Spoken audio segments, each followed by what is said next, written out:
c'est moi qui remercie l'Université de Corse, à travers Nanette, Maupertuis et Vanina aussi, de me donner l'occasion de parler de mésologie.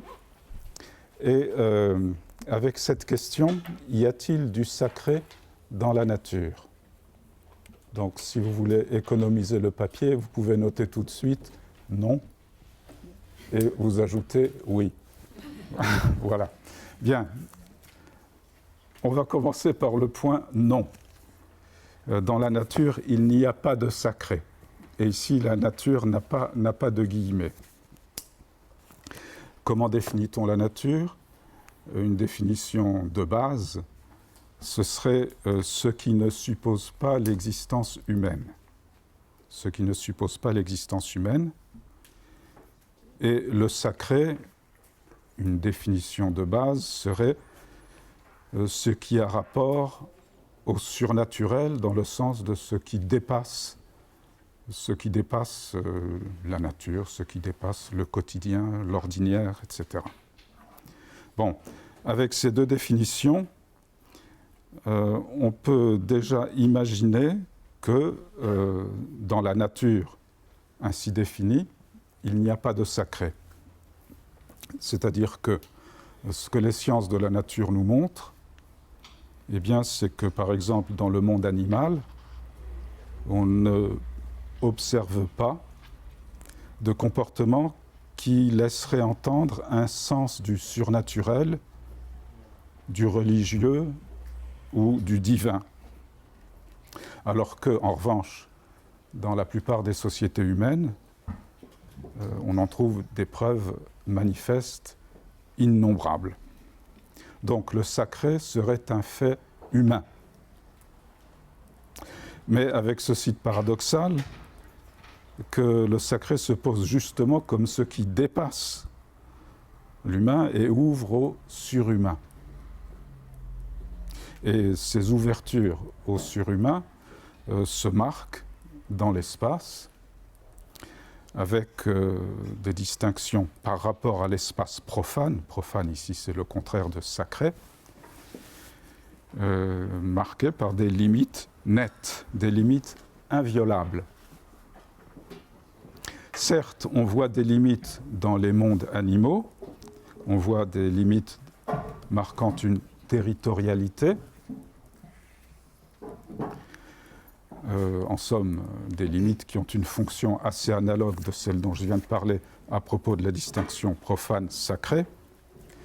Mais ces limites qui existent dans les mondes animaux, elles ne renvoient à rien d'autre qu'au rapport des animaux entre eux, et pas au surnaturel. Mais bon, ça c'est a priori ce qu'on peut penser. Néanmoins, il y aurait des nuances et des doutes à ce propos. Par exemple, on a parlé de cimetière d'éléphants, cimetière des éléphants. Le cimetière, Camposanto, en somme, c'est un espace sacré. Pourquoi sacré? Parce que les morts nous renvoient à l'au-delà de ce monde, à un autre monde, qui est surnaturel. Alors, est-ce que les éléphants auraient un sens de l'au-delà? Il paraît avéré que les éléphants s'intéressent à leurs congénères morts.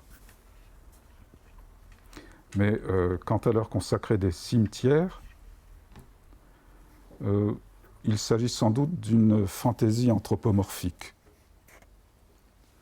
On a trouvé des groupements de squelettes d'éléphants, mais le problème c'est comment les interpréter. Peut-être ne s'agit-il que de traces de massacres d'éléphants par des humains, justement, par des chasseurs d'ivoire, par exemple.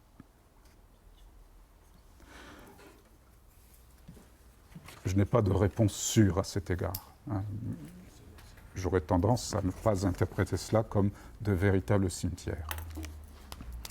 En revanche, dans l'espèce humaine, ça c'est sûr, on a prouvé l'existence de sépultures, véritables sépultures, qui remontent à plus de 100 000 ans.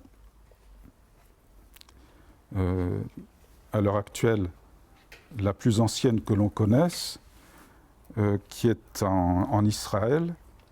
Ça n'a aucun rapport avec le judaïsme et le christianisme, parce que c'est bien, bien antérieur. À Mouraret el-Taboun.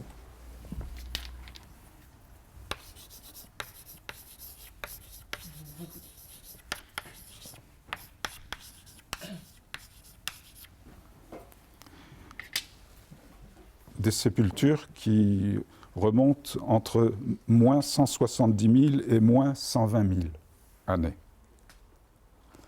Et d'autres à Sroul et d'autres, Khavzé, enfin bref, en divers sites, mais celui-ci est le plus ancien.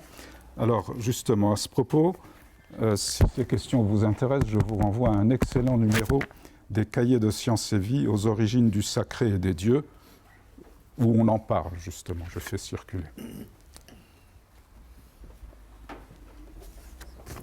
Donc ça serait entre moins 170 000 et moins 120 000 ans. Et dans ces sépultures, on trouve un squelette de femme. Dans la plus ancienne reconnue, on trouve un squelette de femme néandertal. Hein, c'est pas l'homme moderne, c'est un néandertal, une femme vraisemblablement. Et elle a été enterrée avec un rite accompagné d'objets. Alors, accompagné, pourquoi accompagné ça, évidemment, c'est conjectural. Accompagné où, pour aller où, on ne sait pas. Il y a des réponses différentes. Pour certains, c'est l'accompagner dans l'au-delà. Il y aurait donc une idée de l'au-delà. Et pour d'autres, non. Bref, la question se pose. Et si il y avait bien l'intention de l'accompagner dans l'au-delà, ça témoigne indubitablement d'un sens du sacré, c'est-à-dire la capacité d'instaurer dans certains espaces bien délimités une communication avec le surnaturel, hein, si c'est bien le cas. Et autant qu'on sache, par l'éthologie, les espèces animales, même les plus proches de l'humain, ne connaissent rien de tel. Donc le sacré paraît bien être le propre de l'homme, le propre de l'humain. Et que la nature en elle-même, je dis bien en elle-même, ne le connaît pas. D'où la question, pourquoi est-ce que les humains reconnaissent-ils, ou bien au moins devraient-ils reconnaître, du sacré dans la nature? Donc voilà la question qui va nous occuper. D'abord en se demandant, sacré pour qui? Sacré pour qui? L'histoire humaine nous montre qu'en particulier pendant les guerres, et spécialement les guerres de religion, on viole allègrement ce qui est sacré pour l'ennemi, ce qui est sacré pour les autres. Et en particulier, on viole les cimetières. Ça ne se compte pas dans l'histoire, les ravages des lieux saints du vaincu par le vainqueur. Ce genre de profanation, on le connaît même en temps de paix, de la part d'extrémistes divers. Hein, c'est de tous les bords. C'est parce que le sacré des uns n'est pas celui des autres. Et même le sacré des uns peut attiser chez les autres l'envie de le profaner. Ce qui est du reste reconnaître son importance, reconnaître qu'il est sacré, justement.